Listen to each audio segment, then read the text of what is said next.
Welcome to the Fantasy Football Clown Show.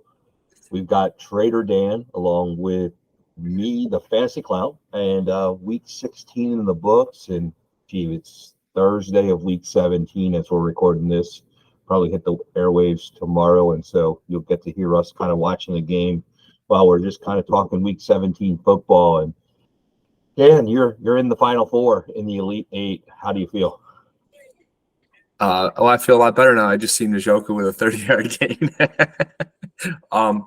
I feel confident. I think my team is gonna give it at least a good shot. Anyways, I don't know if I can win it, but hey, you know what? You got to be in it to win it.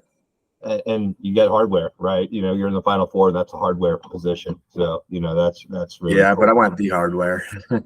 Yeah, well, no, that's true. No, I get it. So what we're going to do tonight, we're just going to kind of break down the Big Eight first, and then the Final Four teams, and then also take a peek at the Elite Eight Final Four teams, just to kind of, just to kind of look at what what's happening, maybe get your impression of the teams. And so we're going to start with Marshall Lur's team here in the Big Eight, and just kind of want you to take a peek at that as I just pull it up here. We got Josh Allen, and it looks like he's going to start Jared Goff and then Brian Robinson as his two super flexes. So he's got a running back in the super flex there as he comes, through here. It looks like he had Sam Howell, earlier in the year, but that faded away. And then he's got Ford playing tonight, and Thielen and McLaurin. Looks like he's bolstered with tight ends. He's playing the 3 tight end game there, and then Gibbs and I guess 4 tight ends. So 1, 2, 3, 4. Yeah, Schultz. So a lot of tight ends. It's the same scoring formula that we have, and I guess you're playing in this as well, so you kind of get the idea of what it looks like.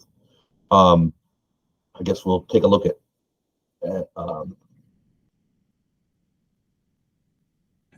JSL 111 in League X. I'm just going to flip to it real quick here, and we'll just pull up JSL 111. He's in the Final Four.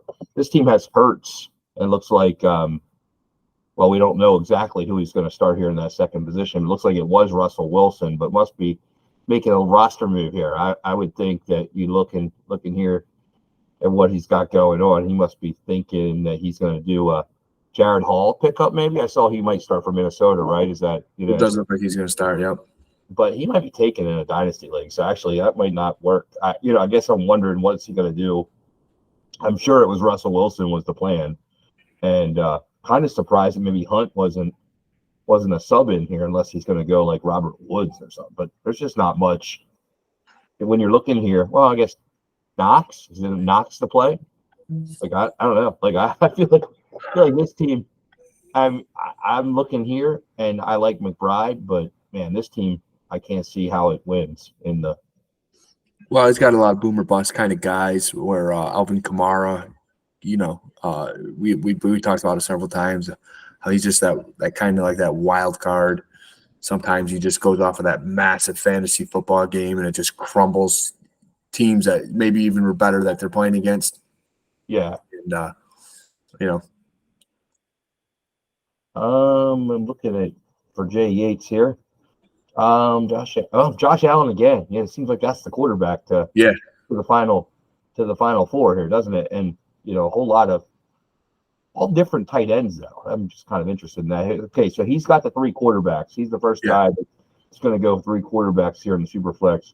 But then he's got guys like Jerry Jeudy. I just don't know if that's good enough. With the new quarterback though, that's it's one of those things. It could be that could work. That could work. Mesh well,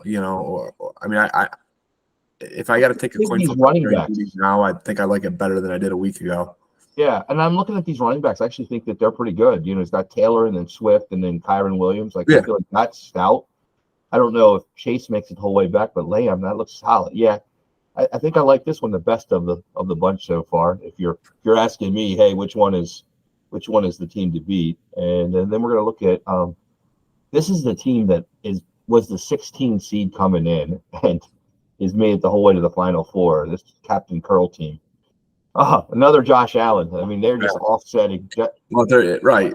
Now the guy who's got Jalen Hurts, if he outscores Josh Allen, he's going to go up. If not, but if you look here, we're looking Mayfield and Geno. Now I think that's the three best quarterbacks, if you will. He's got Njoku. I think is look at that already, a 13.4. Yeah, and that was borderline being like a 20 already. I mean, he was one slip tackle away from a touchdown and 2 yards away from the 40-point bonus. So, so it's going to be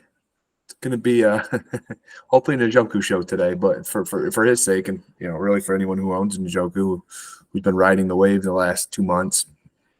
But yeah, when you look at the team, obviously the team I'm rooting for is, Jay Yates. He was in my league. And, have had several conversations throughout the year. Pretty smart fantasy football guy. And I ended up, it's funny how he got in the Final Four. I had actually pulled off like a 70-point projection upset to beat the guy that was ahead of him to get to the playoffs, and ended up allowing him to get into the final two. And then into the big tournament, and kudos to him. His team is winning. He didn't really have to mortgage his future to get there, so I think that's a plus. And we'll see how it goes for him. Yeah. Well, here now. So which one are you thinking of those guys are going to win? I guess I'm going to go with. I think that last. Oh no, the second to last team. I'm going to go Jay Yates. Yeah, me as well. I think the Russell Wilson benching really helped him. One, the guy he was going against had Russell Wilson as his super flex, and then now he was able to throw Stidham in his. I think he's got a real chance. To get in. Yeah, I mean, I think I like the Captain Curl team. I'm gonna go Jay Yates 1, Captain Curl 2, Marshall Gore 3, JSL 111 4. It's kind of how I'm gonna project them out. Now we'll see what happens. And I play with JS 111 as well, and great player. I mean, they know their stuff, and they're always in the finals and something. And whether it was the first the Elite Eight or now the Big Eight, you just start to see these familiar names time and time again. And I play with JS 11 too. I'm rooting for him to do well as well, and hopefully these guys that I know and I play against and stuff like that do well. Yeah, no, that's right. I mean, it's fun to see them come out. But yeah, that's kind of how I have those four ranked for the Final Four. We'll see if my prediction abilities are any good or if they're way off. So now we're going to take a look at the Elite Eight, and we'll finish with your team, Dan. But we're going to take a look at Achilles the Hub first, and just kind of. I know you normally don't look at their teams and said, "Hey, I haven't been looking at them," so I guess I'm giving you the. This is my first time looking at them, Ed. Yeah, so here we go. We got the good news is on this one, I don't see any Njoku getting points, so you can just kind of rest assured there's no Njoku here, and this is you got two out of the same division, so you got double chance at Njoku here, I guess. So this guy here. Him and I got a lot of the same players. Jalen Hurts, James Cook, Devontae Smith. Wish I had Sam Laporta, but somebody talked me out of that one. But I think your tight ends might be better than those tight ends. Taysom Hill, going in with Taysom Hill at this point in the season is hit or miss. But high risk, high reward. With Taysom Hill. And you look at some of his injuries, Keenan Allen, that has to hurt coming late in the season. Yeah. Well, the good news is, and I just kind of point this out, is that you don't have to. He doesn't have his first round pick next year, so he did some mortgaging to get to where he got. So I mean, you're going to be able to win or lose. You're going to be able to rebuild a little bit. Now, I will tell you this: that winning is elusive, and I think once you can have a chance to get here, it's hard to get back. Like we don't have anybody back. There's not a single person back, and the Wolfpack or Wolfman, that team was good. That was a good team, and he wasn't able to take that back. So, I'm not discrediting any of the first year teams, but I think it's a little easier, and we'll find out that to get back after a couple of years of kind of establishing a team, as opposed to right off startup. Because a lot of times off the startup, from what I've noticed, is teams, a lot of people mortgage their future early and go for it right right off the bat.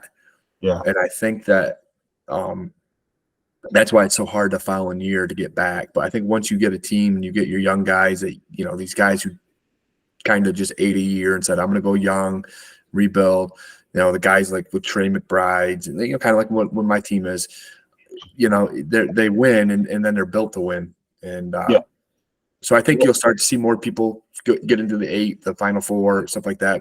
I think you'll start to see a little more familiar names as we get going as the league progresses. Well, I hope so. I mean, and it kind of feeds into just how I build my teams. And yeah, I'm not. I like parity. I like seeing 4 new teams and just hopefully not next year. Yeah, well, yeah. I mean, I'm looking to have. I hope I see at least one familiar face next year. Yeah, well, I'm hoping to get a little bit better every year. I don't think I'm quite there yet next year, but I'm just progressionally getting better. I've kind of built for 2025 really, and I'm kind of going that way. But yeah, that's sort of. I think that is kind of how I think you win these things. I did that in my big league as well. Taking a look at the Slick the Ruler team, which is also here. So he's trotting out Joe Flacco tonight. So I guess he's got somebody he's going to put some points on the board. Rashad White, that looks like a familiar face to you, and but not a lot here either. Ridley. Yeah, that team's stout. Whose is that? This is going to be Slick the Ruler. Yeah, that's a nice team he built there. I mean, Joe Flacco and Matt Stafford both can put up just as good as fantasy points as any quarterbacks, and really Joe Flacco. And he's sitting with Kyler Murray. It looks like Kyler may not play, but he's sitting with Kyler Murray. So he didn't get there. He didn't have to have these guys produce to get him there. But Matt Dalton Schultz. Both those guys have both put up big numbers throughout the year. That's a nice team. He's got Jamar Chase here, so he could change that around pretty quick. Yeah, Will Oliver play might be a play that happens too. I mean, I could see that. I've got to start Josh. I can't see that right now. Well, Kmet may not play, so if Kmet doesn't play, I guess what I was looking there to say, hey, if Kmet doesn't play, is he screwed? And without Josh Oliver plays without Hawkinson. Right. Like that's going to be a play. Like that's actually a play. Mm-hmm. So, and I think that you'll see him put Chase in. I'm guessing if Chase plays, like he'll make a move. Yeah, I mean that's tough because he's got. I mean, maybe for Judy or Deontay, somebody. Yeah, will be But seeing. it's tough to trust Chase right now with the injuries, and man, it just it's tough. I mean, you got to play him because he's the guy that could win you a championship and lose you one. When I draft him, if I draft Chase, I play him until live or die. Not to play him. I mean, taking a look at Elbrad. So he's got Lamar. He's got a nice team. And a lot of Pollard. You're gonna hope for Pollard to maybe take a day off this week. I think that's what he's got Njoku, so he's offsetting you with Njoku. Yeah, and I knew that. I saw Brad play last week. He was the high scorer in the league, and he played against my buddy, and he ended up beating him up pretty good. And when I looked through it, and I said to my friend, I said, "Man, you're in for a dogfight with this guy. He's got a good team, solid all the way around. I mean, he doesn't have many holes. When you look at his running backs, I mean, McCaffrey and Pollard, you got the number 1 running back." And then he goes down his flex with James Conner. Darren Waller, I think, is the kind of the one guy who could be hit or miss with the Giants. There's a lot of uncertainty there. But really, the upside is great for him. I did hear Conner this week might not play a ton, that they might look at the young guys and see what they have. There's a little bit of that, coming out of Arizona. We'll know more. Oh, out of Arizona. I thought you were talking about the Giants. Yeah, no. So I'm hearing with Conner that we might see a little bit more of Michael Carter, might see a little bit more of those backup backs just to kind of get a feel if they're there for the future. I mean, it's that time of the year when teams are now saying, hey, let's see what we've got. And I think especially if Kyler doesn't play, so Kyler missed the second straight practice today. And so, we'll see what happens. For illness, though, I think he plays. Yeah, he might play. I mean, but I think that's not like the Jalen Hurts situation. These people are getting sick and they're just saying, stay home. Don't get everyone else sick and see you on Sunday. Well, Jalen Hurts is a different situation going to the playoffs here in Arizona. If he gets hurt, then we got a problem. There's trading problems. So, you've got insurance policies and things of that nature in Arizona with that quarterback too. So, there's some incentive to not play him. So, it's not. Touche. We'll see what happens. Yeah. I mean, I'm not saying he won't play, but there's at least a rumbling or a reason for it. I guess you're going to cheer against Conklin tonight. Just to kind of make it fun, I put my one bet of the night was a $10 wager on an anytime touchdown for Harrison Bryant. So just for you guys, I'm just saying, hey, I want to see if I can get a Harrison Bryant touchdown tonight. That was plus 850, so that seemed like a good play for me. Listen, man, hopefully it's Harrison Bryant running a touchdown in because I'm going up against Joe Flacco. Yeah, I'll take that. I'll take that. It might be a run. That might actually be what it is. The Wildcat play that they have for him. That play is a real play. All right, Dan, we are going to take a look at your team, and I know we did kind of outline this, before, but I'm just going to bring it up here. And I'm really impressed with this whole performance that you have, because this team was awful when we drafted it, and now to look at it, this is your team, and I think as we look at it, really, I mean, you're a little bit, in my opinion, looking at it. So we've kind of got yours. I'm a little worried about Zay Flowers and playing against the Miami corners. I think that they're going to try to force the ball inside and to the inside guys, and maybe it'll be a likely game. But beyond that, I think having 13 points right now for Njoku is a freaking heck of a start. And I think these are the top players. I think you're just kind of ready for week 17.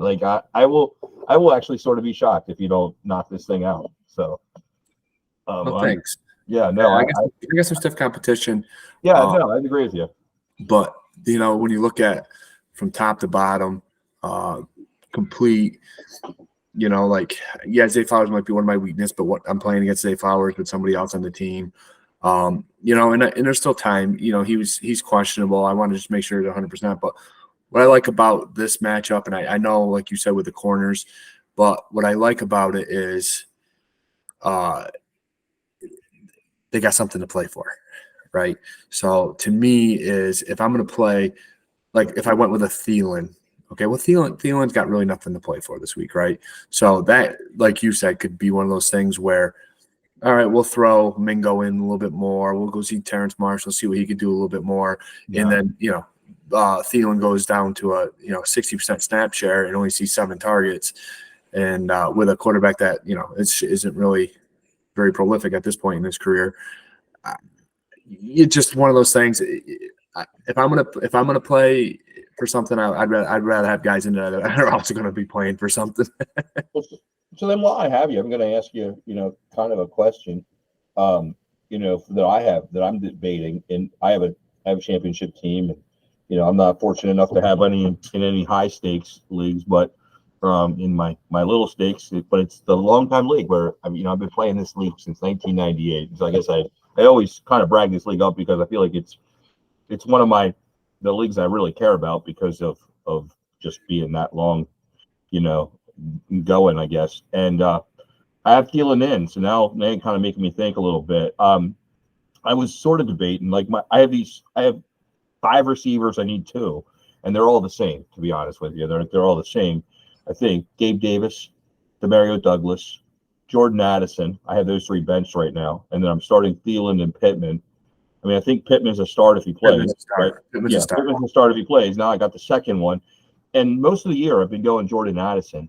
I'm just not sure is if we're going to start a rookie quarterback, are we done for the season? Have we already just said, hey, you know what? We understand we're not going to do much here. And we're just kind of I don't even understand what the program is. And so that scares me off of him. Gabe Davis had 1 point last time that they played New England. So I'm not that interested. I mean, right. I feel like obviously Belichick knows how to play him. So that kind of eliminates that. And then I'm Douglas did actually play pretty well, but I'm not so sure I understand what they're doing at quarterback either. So I guess I'm a little bit baffled by that whole mix. And remember, this is non-PPR. So then that kind of takes Douglas out of the mix anyway. So I don't know. I just don't even know who this non-PPR. The most appealing to me seems like a Gabe Davis in a non-PPR. The big big boomer bust kind of guy. May only catch 4 balls, 125 yards, and 2 touchdowns. Just one of those. But so you don't look at history then. You're not worried about that. No, I can't say I don't look at that. I mean, he legitimately had 0.8 points. He had 5 freaking targets. He played 96% of the snaps. He had 5 targets. He only caught 1 for 6 yards. Yeah, but how was the weather?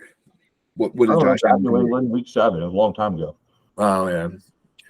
I take a lot of into consideration what I get out of a game. Obviously, you want to. By comparison, I mean, Demario Douglas in week 7 against Buffalo played 62% of snaps, had 7.4 points in this scoring, 6 targets, 4 receptions, 54 yards. So, yeah, I didn't. Oh, he had 1 rush for 20 yards too. But I mean, I didn't get any touchdown out of either of them, and yet I had a 7.4. I can live with 7.4. I can't live with 0.8. Like that is I'm trying to go. But then Jordan Addison, he hasn't. I don't understand what they're doing. Like, is Addison healthy this week? I don't know. He was only played 38% of snaps last week. Yeah, he got hurt. It's questionable. So I guess I don't know what he does. And then I would definitely start Pittman with what? So you like Gabe Davis over Demario Douglas, even with what I told you, or Thielen? You don't like Thielen, I guess. No, I can't say I don't like Thielen, but I tell you, I wouldn't start him in my leagues, and then I can't come back and tell you I'd start him. I don't know. At the championship week, it's tough. It's tough to tell you to start. He's throwing out Zay Flowers. You got to catch up. AJ Brown. Come Sunday. I'm going Zay Flowers, AJ Brown over here. That's what I'm facing. I'm trying to take them out with Pittman and Demario Douglas, apparently. That's why I would probably go Gabe Davis, only because his upside is so much better than the rest. I mean, he's got such a bad floor, but such a high ceiling. That, you know what? We're going to go with who's the best quarterback? Josh Allen, baby. Let's do it. There we go. That at least that makes some sense to me. Like, yeah. I can at least at the end of the day say I went with the best quarterback, right? I don't know. Well, if you lose with Gabe Davis with a 0, you're used to it. And if he gets you a 40 and you're like, holy shit, I won, I moved on. I mean, he helped me advance last week in one of my teams. I mean, my team is bad. I mean, this team is terrible, and it made the championship. Mm-hmm. And I just look at it, and Keenan Allen out, Jamar Chase is out, Pacheco is out, and I'm just rumbling, stumbling, fumbling into the championship. And it's just the poor Brad, the curse of Brad playing against me in the playoffs. I haven't seen the score. There's all kinds of freaking points going on, huh? Yeah, so Njoku has 2 more catches. He had a 45-yard. He's got to have like 30 points in the first quarter of this already. And then Kareem Hunt ran one in. Breece Hall caught him. He's in.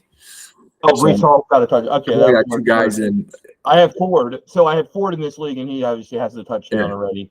So and in my championship. So at least I'm going against Swift and Kyron Williams, but Ford has me a 10 spot already, so that's a good sign. Like, I'd like to get him 2 touchdowns tonight, and then I have CMC in this league. So my running backs, as I was laughing about my fumble. I'm behind you or some shenanigans. You see a fumble? Yeah, it looks like Brown's in over this week. I did do it. I got a plus money bet on any point spread I wanted, and I took the Browns -7. I saw that they dropped to -6.5 later, but I got plus 110 at -7, so I took that. It said 7.5 right before the game. Oh, it went up to 7.5. Yeah, my dad called me and told me it was at 7.5. Wanted to know what I would do. So I ain't betting the Jets. Well, they've lost 9 of the last 10 against the spread. No, so DraftKings had a boost that plus 110 on either side that you want to bet on. Wow. So I took the Browns I got it at 7 when I did it. I saw it drop to 6.5 after that, and I'm like, oh shit, I guess I should have waited, but whatever. It was heavily juiced at -6.5, but that was DraftKings. So Well, I guess we'll wrap it up for now, and but just kind of been fun watching the game, and yeah, it's hard to do this while I'm watching the game in the playoffs. It's just. But we'll wrap it up, and we'll say so long next week when we come back on the show. I think it'll be with you as a winner. So, well, we'll see. A lot has to happen, but we'll see. All right. Well, he's Trader Dan. Good luck to everyone else who's in the championship games this week. Yeah, absolutely. Good luck to you guys. Yeah, we'll see you all next week.